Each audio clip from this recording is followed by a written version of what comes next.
नमस्कार, मैं हूं अब्दुल्ला इमाम और दर्शन जहानाबाद में आप सभी का स्वागत है। हम हाजिर हुए हैं कुछ अहम खबरों के साथ। थोड़ा सा वक्त निकाल कर देखिए खबरें फटाफट अंदाज में। हम पहली खबर पर आते हैं, जहां की जहानाबाद से चोरी हुई 2 ट्रैक्टर को पुलिस ने गुप्त सूचना के आधार पर सकुराबाद थाना क्षेत्र के मीरगंज गांव से बरामद किया है। हालांकि पुलिस की भनक मिलते ही चोर तो मौके से फरार हो गए, लेकिन ट्रैक्टर को बरामद कर लिया गया है।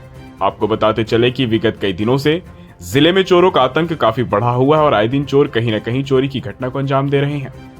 जहानाबाद नगर थाना क्षेत्र के 2 अलग अलग इलाके से 2 ट्रैक्टर की चोरी हुई थी, जिसकी शिकायत ट्रैक्टर के मालिक के द्वारा नगर थाने में की गई थी। इस घटना के बाद पुलिस चोरी की गाड़ी को बरामद करने का प्रयास कर रही थी। तभी पुलिस को गुप्त सूचना मिली कि मीरगंज गांव में संदिग्ध अवस्था में 2 ट्रैक्टर के पार्ट्स को खोलकर बदला जा रहा है। घटना की जानकारी मिलते ही पुलिस ने मौके पर पहुंचकर दोनों ट्रैक्टर को बरामद किया और फिलहाल इस घटना में शामिल चोर को पुलिस ने चिन्हित कर गिरफ्तार करने का प्रयास कर रही है। अब हम दूसरी खबर पर आते हैं। ऐसा हम हमेशा कहते और सुनते हैं कि दहेज एक कुप्रथा है।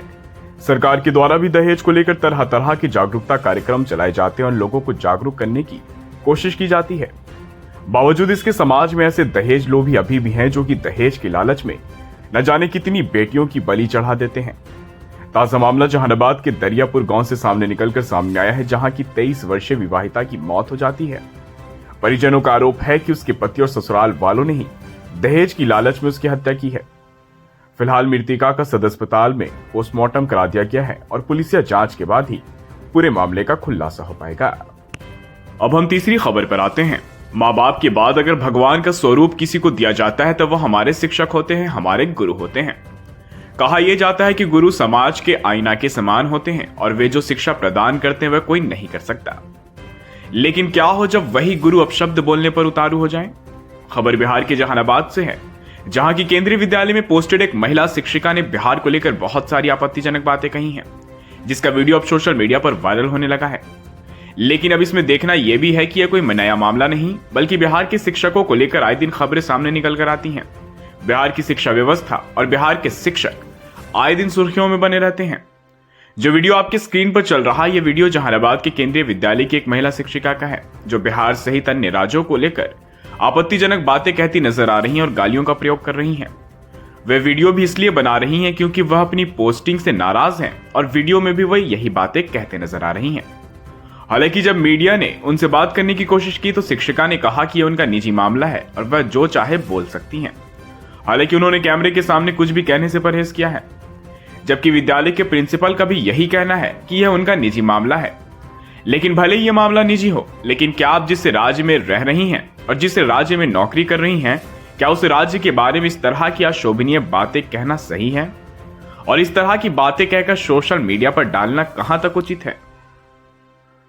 Reality is sense. Not even kidding.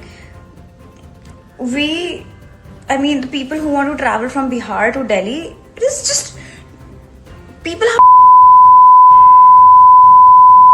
God.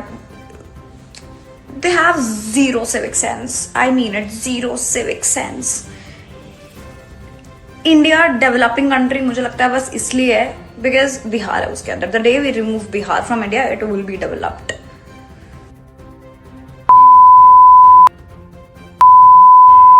मुझे इंडिया के वर्स्ट दे दी।